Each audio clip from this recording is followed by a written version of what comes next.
Nombres, chapitres 23 et 24. Les oracles de Balaam.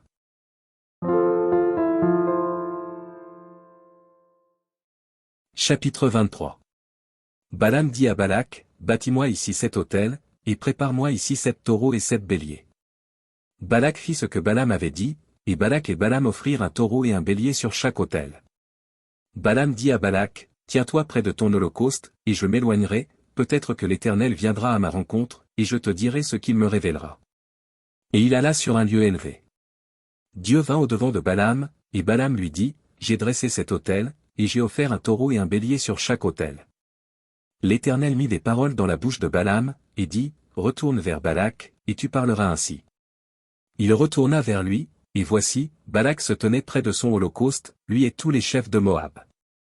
Balaam prononça son oracle, et dit, Balak m'a fait descendre d'Aram, le roi de Moab m'a fait descendre des montagnes de l'Orient.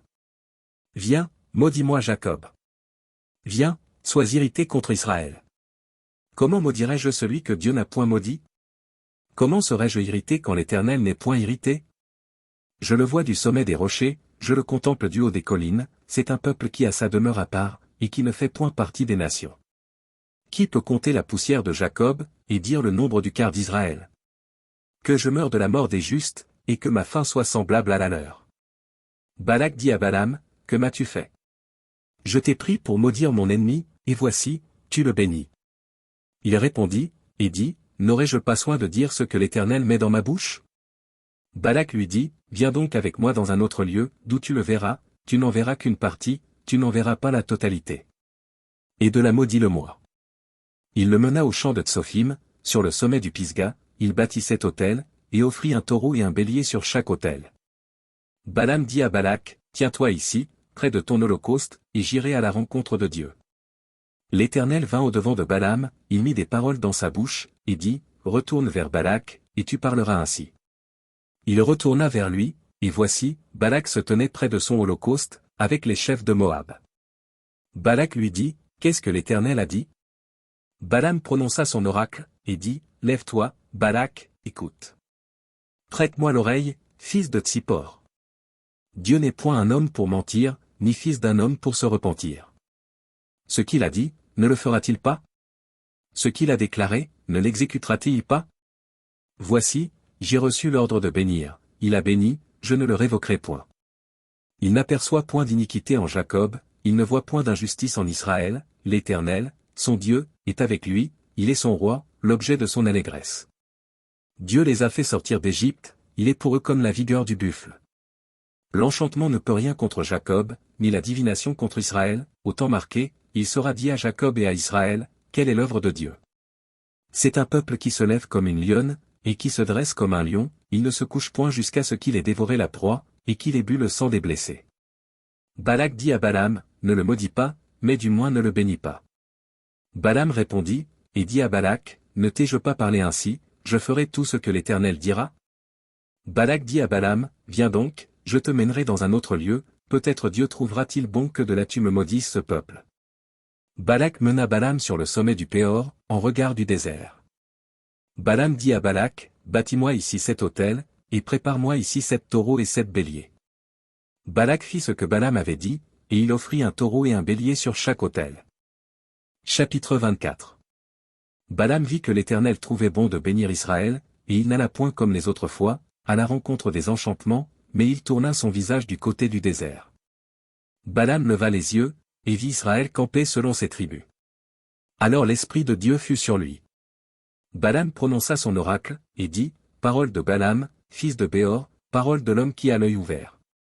Parole de celui qui entend les paroles de Dieu, de celui qui voit la vision du Tout-Puissant, de celui qui se prosterne et dont les yeux s'ouvrent.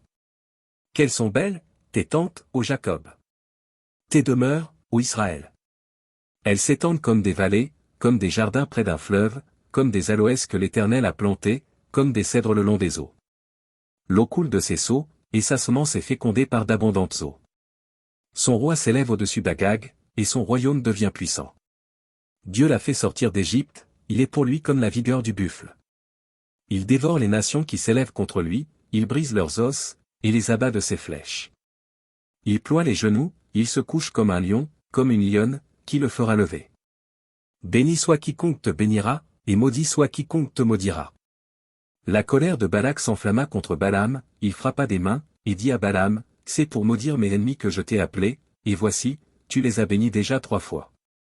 Fuis maintenant, va-t'en chez toi. J'avais dit que je te rendrais des honneurs, mais l'Éternel t'empêche de les recevoir. Balaam répondit à Balak, n'ai-je pas dit au messager que tu m'as envoyé? Quand Balak me donnerait sa maison pleine d'argent et d'or, je ne pourrais faire de moi-même ni bien ni mal contre l'ordre de l'Éternel, je répéterai ce que dira l'Éternel. Et maintenant voici, je m'en vais vers mon peuple. Viens, je t'annoncerai ce que ce peuple fera à ton peuple dans la suite des temps. Balaam prononça son oracle, et dit, parole de Balaam, fils de Béor, parole de l'homme qui a l'œil ouvert.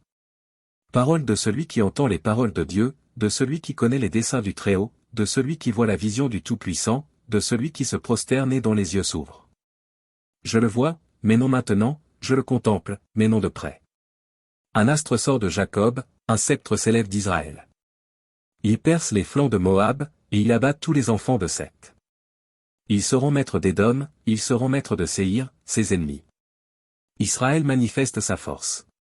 Celui qui sort de Jacob règne en souverain, il fait périr ceux qui s'échappent des villes. Balaam vit Amalek. Il prononça son oracle, et dit, Amalek est la première des nations, mais un jour il sera détruit. Balaam vit les Kéniens. Il prononça son oracle, et dit, ta demeure est solide, et ton nid posé sur le roc. Mais le Kénien sera chassé, quand l'Assyrien t'emmènera captif. Balaam prononça son oracle, et dit, hélas. Qui vivra après que Dieu l'aura établi? Mais des navires viendront de Kittim, ils humilieront l'Assyrien, ils humilieront l'Hébreu, et lui aussi sera détruit. Balaam se leva, partit, et retourna chez lui. Balak s'en alla aussi de son côté.